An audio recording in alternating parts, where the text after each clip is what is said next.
আমার পেছনে যে পতাকাটা উঠতেছে, এটা কি? এটা স্বাধীন দেশের স্বাধীন পতাকা উঠতেছে, তাই না? আর এই স্বাধীন পতাকাটা উঠবে যদি সেটাকে আমরা স্বাধীনভাবে উড়াই, তাই না? তো আসসালামু আলাইকুম। এই কথাটা আমি কেন বললাম?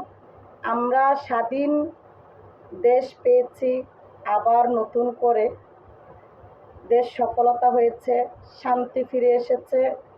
হ্যাঁ, শান্তি ফিরে আসবে কখন? সরকার পদত্যাগ হয়েছে, সেটা খুনি সরকার ছিল।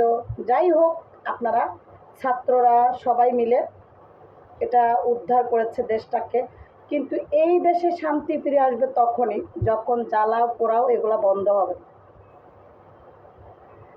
এই যে দেশের সম্পদ যারা পুড়ে নষ্ট